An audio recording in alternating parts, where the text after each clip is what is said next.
जय हिंद दोस्तों। जहां एक तरफ सरकार कॉलोनियल एरा यानी अंग्रेजी हुकूमत के शासनकाल की सभी निशानियों को खत्म करना चाहती है, तो दूसरी तरफ हमारे सेना के अधिकारी है कि इस बात से राजी नहीं है। मिनिस्ट्री ऑफ डिफेंस के डिपार्टमेंट ऑफ मिलिट्री अफेयर ने 24 मई 2023 को एक लेटर जारी करके इस भेदभाव को फिर से उजागर कर दिया है। ये लेटर जुड़ा हुआ है regulation of payment of dress allowance to the armed forces personnel joining service after 1 July of a year regarding. 7वें पे कमीशन की रिपोर्ट के अनुसार ड्रेस अलाउंस को लागू किया गया था। इससे पहले जवानों को सिली सिलाई ड्रेस दी जाती थी, लेकिन इस ड्रेस अलाउंस के लागू होने के बाद यहाँ पे भी जो सेना के अधिकारी उन्होंने ये समझा कि सेना के अधिकारी सोने के बटन लगे हुए ड्रेस पहनते हैं, जबकि जो जेसीओ एंड ओआर है वो चांदी के बटन लगी हुई ड्रेस पहनते हैं। इसीलिए उसी के मुताबिक इनके ड्रेस अलाउंस में भी भेदभाव रखा गया।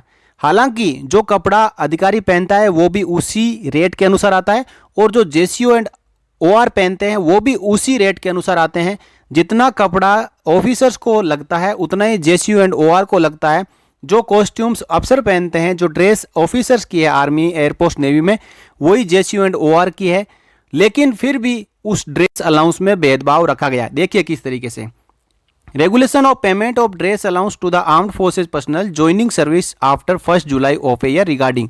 ये तीनों सेनाओं के चीफ को लेटर जारी किया है। इससे पहले 1 सितंबर 2022 को एक लेटर जारी करके ड्रेस अलाउंस के ऊपर जो रेट जारी की थी, लेकिन अब इन्होंने जो ड्रेस अलाउंस के रेट हैं वो इस प्रकार बताए। ऑफिसर्स के 20,000 रुपये 1 साल के, एमएनएस ऑफिसर्स के 15,000 रुपये 1 साल के, और जेसीओ एंड ओआर के 10,000 रुपये 1 साल के। यहाँ नीचे फॉर्मूला भी बताया है कि साल के महीनों के दौरान, यानी कितने महीने वो जुलाई के बाद में एक अफसर जेसीओ एंड ओआर सेना में सेवारत रहता है, उसी के प्रोपोर्शनेट यहाँ पे कैलकुलेशन भी बताया हुआ है कि कितना रुपया मिलेगा।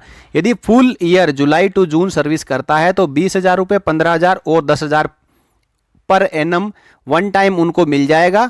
लेकिन यदि वही ऑफिसर एमएनएस या जेसीओ ओआर जुलाई के बाद में किसी महीने में ज्वाइन करते हैं तो बचे हुए महीना का ड्रेस अलाउंस उनको मिलेगा। इसी प्रकार जुलाई के अंदर यदि किसी अफसर एमएनएस और जेसीओ ओआर को ड्रेस अलाउंस फुल मिल चुका है और वो महीने के अंतिम जितने भी महीने उस दौरान यदि रिटायरमेंट होते हैं तो उसी के मुताबिक उनका ड्रेस अलाउंस काट लिया जाएगा। तो फॉर्मूला यहाँ पे क्लियर है। जितना अमाउंट है उसको डिवाइडेड बाय 12 करके, और जितने महीने उस पर्टिकुलर ईयर के दौरान जुलाई से जून तक अफसर एमएनएस और जेसीओ सर्विस करता है, उसको मल्टीप्लाई करने पर जो अमाउंट निकल के आता है वो लागू है। तो अमाउंट की बात अच्छी है कि कैलकुलेशन जो भी हो, लेकिन जो ड्रेस अलाउंस है वो चाहे ऑफिसर है, चाहे एमएनएस है, चाहे जेसीओ है, चाहे ओआर है, जिसका जितना ड्रेस ऑफिसर का महत्वपूर्ण है उतना ही ड्रेस जेसीओ एंड ओआर का महत्वपूर्ण है।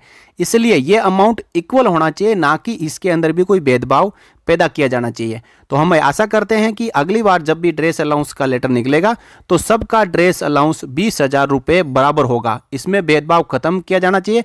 जब सरकार कॉलोनियल एरा को खत्म करने जा रही है तो ये भी एक कॉलोनियल एरा में जुड़ा हुआ एक मुद्दा है जिसको खत्म किया जाना ही चाहिए। जय हिंद साथियों।